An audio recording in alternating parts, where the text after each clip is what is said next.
Hi viewers, welcome to our channel. So Nirmala Sitharaman గారు వరుసగా ఎనిమిదోసారి మరి ఇవాళ కేంద్ర బడ్జెట్ ప్రవేశపెట్టడం మనం చూసాం. మరి ఈ బడ్జెట్ ఏ విధంగా ఉంది? ఇది మిడిల్ క్లాస్ ఫ్యామిలీకి బెనిఫిట్ ఇచ్చే విధంగా ఉందని కూడా చాలామంది మాట్లాడుతున్నారు. మరి మిడిల్ క్లాస్ కి ఏ విధంగా ఈ బడ్జెట్ బెనిఫిట్ చేస్తుంది? సో ఇప్పుడు ఇదే అంశం మీద డిస్కస్ చేయడానికి ప్రజెంట్ మనతో పాటు ప్రముఖ చార్టెడ్ అకౌంటెంట్ సిఎస్ సుబ్బారావు గారు ఉన్నారు. వారితో ఒకసారి మాట్లాడి ఇది కేంద్ర బడ్జెట్ గురించి మరిన్ని విషయాలు తెలుసుకునే ప్రయత్నం అయితే చేద్దాం. సో నమస్కారం సార్. నమస్తే అండి. సార్, ఓన్లీ మిడిల్ క్లాస్ ఎంప్లాయీస్‌కి ఈ ఒక్క అంశంలోనే, అంటే మిడిల్ క్లాస్ వాళ్ళకి కానివ్వండి, ఈ టాక్స్ విషయంలోనే ఈ బెనిఫిట్స్ కనిపించాయా ఈ బడ్జెట్‌లో? ఇంకే ఇతర అంశాలన్నా వీళ్ళకి హెల్ప్ అయ్యే విధంగా ఉందా సార్? అంటే ఇక్కడ ఏంటంటే ఒకటి టాక్సేషన్‌లో ఫస్ట్ వచ్చేసి ట్యాక్స్ రేట్స్. హ్మ్. అంటే ఏం చేశారు ఈ సిస్టంలో, ఒకటి అప్ టు 12 lakhs దాకా నీకు ట్యాక్స్ ఆబ్లిగేషన్ లేకుండా, ట్యాక్స్ లయబిలిటీ లేకుండా చేయడం జరిగింది. హ్మ్. అబౌవ్ 12 lakhs ఉంటే వాళ్ళ పరిస్థితి ఏంటి? ఓకే. సో అబౌవ్ 12 lakhs కూడా ఏమైందంటే ఆల్మోస్ట్ ఆల్ ఈ న్యూ ట్యాక్స్ సిస్టమ్ వల్ల, న్యూ ట్యాక్స్ అంటే ఏం చేశారు, ఇప్పుడు అప్ టు 4 lakhs వరకు జీరో ట్యాక్స్ అన్నారు. హ్మ్.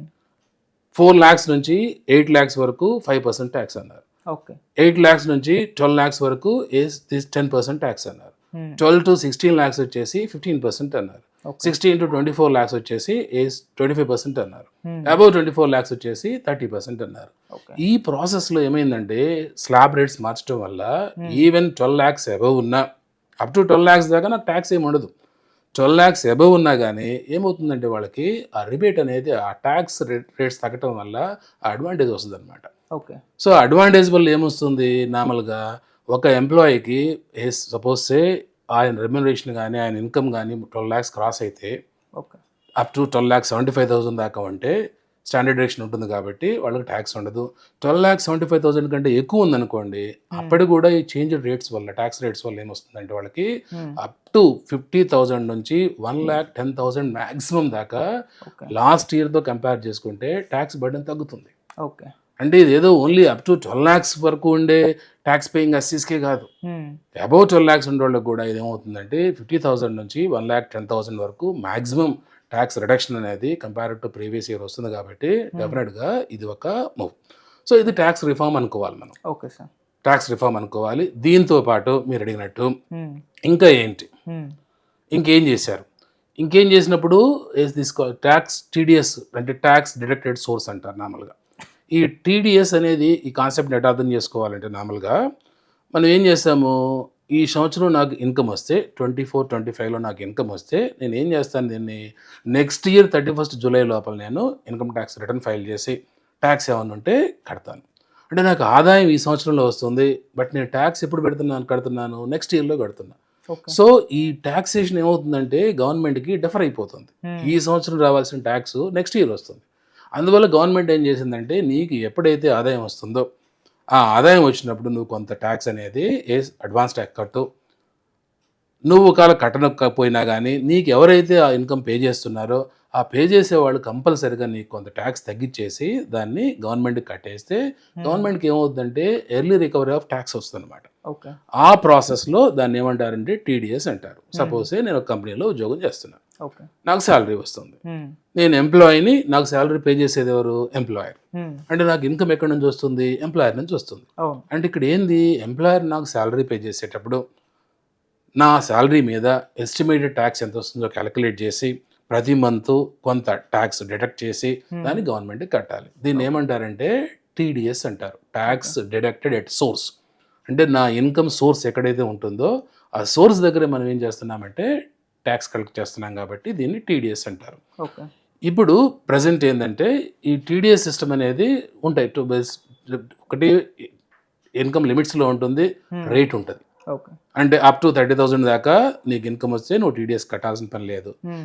అబౌవ్ 30,000 వస్తే నీకు 5%, 10% అనేది డిఫరెంట్ టైప్స్ ఆఫ్ ఇన్కమ్ మీద ఉంటుందన్నమాట. ఓకే. ఈ ప్రాసెస్లో కొంత డిఫికల్టీ ఉందని చెప్పేసి గవర్నమెంట్ ఏం చేసిందంటే ఈ టీడీఎస్ లిమిట్స్ని పెంచుదాం. ఇప్పుడు 30,000 ఉండేది ఏం చేస్తారంటే 60,000 చేస్తారు. హ్మ్. 5% టీడీఎస్ ఉందనుకోండి, దాన్ని 2% చేస్తారు. అట్లా రేట్ రిడక్షన్ ప్లస్ ఏది లిమిట్ పెంచడం వల్ల ఏమవుతుందంటే కొంత ఫ్లెక్సిబిలిటీ ఉంటుంది కాబట్టి గవర్నమెంట్ ఆ మూవ్ తీసుకొని టీడీఎస్లో కూడా కాస్త రిఫార్మ్స్ చేసింది. హ్మ్. ఏం రిఫార్మ్స్ చేసిందంటే ఫస్ట్ అండ్ ఫార్మోస్ట్ వచ్చేసి most of the cases senior citizens ఉంటారు. హ్మ్. వాళ్ళకి సోర్స్ ఆఫ్ ఇన్కమ్ ఏంది, most of the cases retire అయిన తర్వాత వాళ్ళకి రిటైర్మెంట్ బెనిఫిట్స్ వస్తాయి. వాళ్ళు ఏం చేస్తారు, నార్మల్గా బ్యాంక్స్లో ఎఫ్డీ వేస్తారు. ఎఫ్డీ వేసిన తర్వాత ఏం చేస్తారు, దాని మీద ఇంట్రెస్ట్ వస్తుంది. ఇంట్రెస్ట్ వచ్చినప్పుడు అదే వాళ్ళకి మెయిన్ సోర్స్ ఆఫ్ ఇన్కమ్ కింద ఉంటుంది. ఓకే. సపోజ్ సే ఇంతకుముందు ఏముంది, అలాంటి ఇంట్రెస్ట్ ఏదన్నా వస్తే అప్ టు 50,000 దాటితే వాళ్ళకి ఏం చేయాలంటే బ్యాంకు ఒక 10% ట్యాక్స్ తగ్గించేసి దాన్ని గవర్నమెంట్కి రెమిట్ చేయాలి. ఓకే. తర్వాత వాళ్ళు ఏం చేస్తారు, next year income tax return file చేసి మళ్ళీ రిఫండ్ క్లెయిమ్ చేసుకోవాల్సిన అవసరం వచ్చేది. ఈ ప్రాసెస్లో ఏమవుతుందంటే అల్టిమేట్గా నాకు ట్యాక్స్ తగ్గిస్తున్నారు, నెక్స్ట్ ఇయర్ నేను క్లెయిమ్ చేసుకోవాల్సి వస్తుంది కాబట్టి అది ఇబ్బంది పడుతున్నాం. ఆ ప్రాక్టికల్ డిఫికల్టీ ఎందుకు వస్తుందంటే, సపోజ్ సే నాకు 15 లక్షలు రిటైర్మెంట్ బెనిఫిట్ వచ్చింది, నేను 15 లక్షలు బ్యాంకులో వేసాను. సే నాకు 6.5% ఇంట్రెస్ట్ బ్యాంక్ కడుతుంది. అంటే అప్రాక్సిమేట్గా నాకు ఎంత ఉంటుంది, ఒక 1 lakh ఇంట్రెస్ట్ వస్తుంది. 1,10,000 ఇంట్రెస్ట్ వస్తుంది. అంటే నా సోర్స్ ఆఫ్ ఇన్కమ్ ఏది, నాకు ఓన్లీ 1,10,000. బట్ ఇక్కడ నాకు అప్ టు 3 lakhs ఇన్కమ్ దాకా నాకు ట్యాక్స్ లేదు. ఈ కొత్త బడ్జెట్ ప్రకారం అప్ టు 4 lakhs దాకా ట్యాక్స్ లేదు. అంటే నాకు 4 lakhs దాకా ట్యాక్స్ అవసరం లేదు. బట్ నాకు అక్కడ సేస్ ఇంట్రెస్ట్ 1 lakh వస్తుంది కాబట్టి అది మోర్ దాన్ 50,000 ఉంది కాబట్టి దాని మీద నేను టీడీఎస్ బ్యాంక్ డిడక్ట్ చేస్తుంది. మళ్ళీ నేనేం చేయాల్సి వస్తుంది, ఈవెన్ నాకు ట్యాక్స్ లయబిలిటీ లేకపోయినా నేను 4 lakhs లిమిట్స్లో ఉన్నా కానీ బట్ దాని మీద 10% బ్యాంక్ డిడక్ట్ చేస్తుంది కాబట్టి చేసినప్పుడు ఏం చేస్తుందంటే నేను మళ్ళీ ఇన్కమ్ ట్యాక్స్ రిటర్న్ చేసి క్లెయిమ్ చేసుకోవాల్సి వస్తుంది.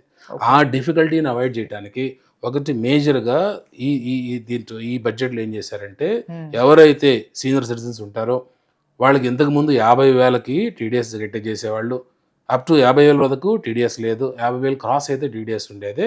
ఇప్పుడు ఏం చేశారంటే ఆ లిమిట్ని 50,000 నుంచి 1 lakh పెంచడం జరిగింది. ఇదే సేమ్ ఎస్పెక్ట్లో ఇంకొకటి rental income. Most of the cases ఏంటంటే రెంటల్ ఇన్కమ్ అనేది చాలా మందికి సోర్స్ ఆఫ్ ఇన్కమ్ అనమాట. ఇప్పుడు నాకు ఒక రెంటల్ ప్రాపర్టీ ఉంది, నేను ఇండివిజువల్ని, నా హౌస్ ప్రాపర్టీ వేరే వాళ్ళకి నేను రెంట్కి ఇచ్చాను. అంటే నాకు ఏంటి, ఇక్కడ నాకు రెంటల్ ఇన్కమ్ వస్తుంది. నాకు రెంటల్ ఇన్కమ్ ఎవరైతే పే చేస్తారో టెనెంట్, వాళ్ళు ఏం చేస్తారు, నార్మల్గా నాకు వచ్చే ఇన్కంలో ట్యాక్స్ 10% తగ్గించేసి బ్యాలెన్స్ అమౌంట్ నాకు ఇచ్చి అది గవర్నమెంట్కి కట్టాలి. ఈ ప్రాసెస్లో ఇండివిజువల్గా నేను రెంట్కి ఇస్తే దాని మీద నార్మల్గా ట్యాక్స్ లేదు, individuals HEF. Other than individual HEF కానీ ఏమన్నా కానీ రెంటల్కి ఇస్తే ఇంతవరకు ఏంటంటే అప్ టు 2,40,000 పేమెంట్ వరకు ట్యాక్స్ అనేది లేదు, టీడీఎస్ అనేది లేదు. దానివల్ల చాలా ప్రాక్టికల్ డిఫికల్టీస్ వస్తున్నాయి. అందుకని గవర్నమెంట్ ఏం చేసిందంటే ఈ బడ్జెట్లో దాన్ని 6 లక్షలకు పెంచింది. అంటే మంత్లీ 50,000 రెంట్ వచ్చినా కానీ నీకు ఆ రెంట్ మీద ట్యాక్స్ మూలంలో తగ్గించాల్సిన అవసరం లేదు అనేది దీంట్లో వచ్చినటువంటి సెకండ్ రిఫార్మ్ అనమాట. ఈ రిఫార్మ్ కూడా చాలా మంచి రిఫార్మ్. అట్లాగే దీంతో పాటు మిగతా వేరే సెక్షన్స్ కింద కూడా కొంత ట్యాక్స్ అనేది తగ్గించడం జరిగింది, టీడీఎస్ అనేది తగ్గించడం జరిగింది.